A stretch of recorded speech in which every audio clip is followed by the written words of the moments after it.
त्रिपुरारी त्रिपुरांतकारी भानु शशे भूमि सुतो बुधश्च गुरुश्च शुक्र शनि राहु केतव कुर्वन्तु सर्वे मम सुप्रभातम। श्री गुरुदेव दत्त श्री स्वामी समर्थ। सुप्रभात मंडळी, अध्यात्म कलियुगातल्या चॅनलवरती मी वैदिक ज्योतिषी गणेश शास्त्री शुक्ल आपल्या सर्वांचे स्वागत करतो।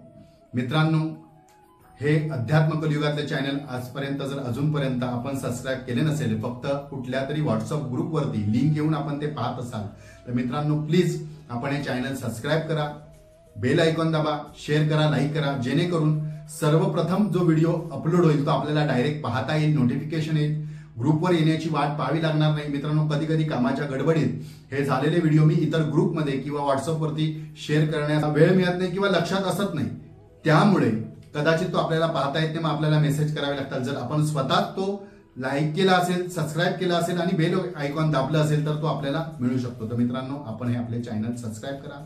आपले प्रेम मला मिळत आहे, आपण स्वामी समर्थ श्री गुरुदेव दत्त असा जे लिहितात कमेंटमध्ये, त्यामुळे मलाही उत्साह येतो। मित्रांनो, आम्ही सुद्धा खूप कष्टाने हे व्हिडिओ करतो, याचा नक्की लाभ घ्या।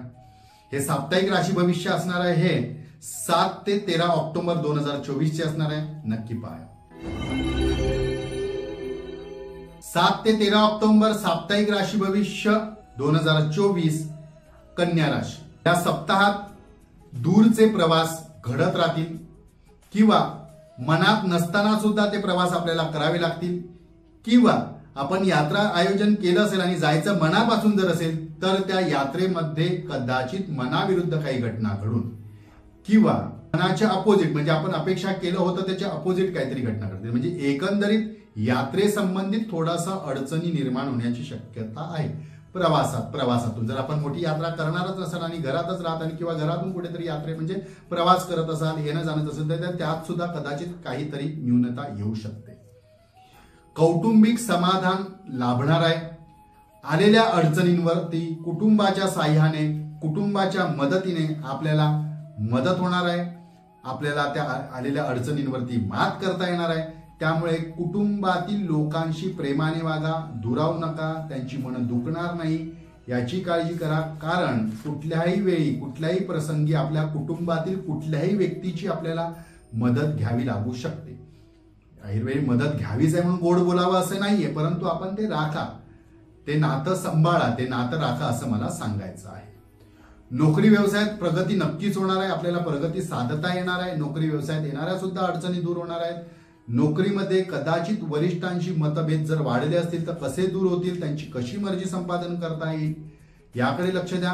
नोकरीचा हा प्रश्न झाला, परंतु व्यवसायात असाल आणि व्यवसायासंबंधित जर येणारा आपला ग्राहक आहे किंवा व्यवसायात आपले इतर क्लायंट्स आहेत त्यांच्याशी एकोपाने वागा। जरी ते आपल्या मनाविरुद्ध वागत असतील, बोलत असतील, करत असतील तरी सुद्धा आपण ते संयमाने ती परिस्थिती हाताळा आणि संयमानेच त्या गोष्टी करा, अन्यथा त्या वादविवादकारक घडून त्याचा आपल्याला मानसिक त्रास होऊ शकतो। संततीचे योग चांगले आहेत। आपण नवदाम्पत्य आहात किंवा विवाह झालेला आहे आणि संततीबद्दल आपण जर एखादा प्रयत्न करत आहात तर संतती संबंधित सुद्धा आपल्याला याच्यानंतर चांगले योग जुळून येतील। संतती संबंधित वैद्य उपचार काही चालू असतील, वैद्यकीय उपचार काही चालू असतील तर त्या सुद्धा आपल्याला सुरू करता येईल किंवा त्यात आपल्याला मनाप्रमाणे यश मिळेल। संततीचे योग चांगले आहे, त्याचा लाभ घ्या। या सप्ताहात आपल्यासाठी शुभ तारखा असणाऱ्या 11 आणि 12, शुभ अंक असणाऱ्या 5 आणि रंग असणारा हिरवा याचा आपण लाभ करून घ्या। आपल्या राशीप्रमाणे आपल्याला जी ह्या सप्ताहामध्ये रेमेडीज करायची आहे, तर आपल्याला माहिती आहे की सध्या आता नवरात्र उत्सव सुरू आहे आणि नवरात्र उत्सवामध्ये आपण ज्या ज्या काही देवी उपासना करतो त्याचा आपल्याला लाभ होतो।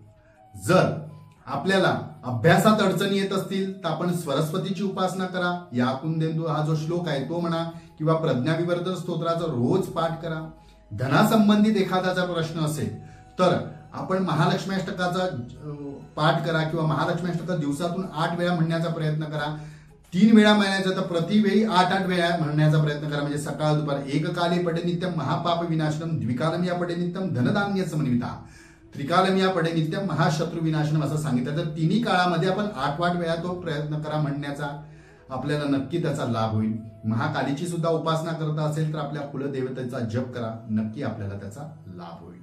मित्रांनो, आपल्या राशीप्रमाणे मी आपल्याला या नवरात्रीतल्या उपासना सांगितल्या आहेत, आपण मुद्दाम करा, याचा नक्की लाभ होतो। कारण नवरात्रीमध्ये हा जागरांचा दिवस असतो आणि या नवरात्रीमध्ये आपण जे काही लहान लहान अनुष्ठान सुद्धा करतात ना, त्या लहान अनुष्ठानाचे आपल्याला शतपटीने फळ मिळतं.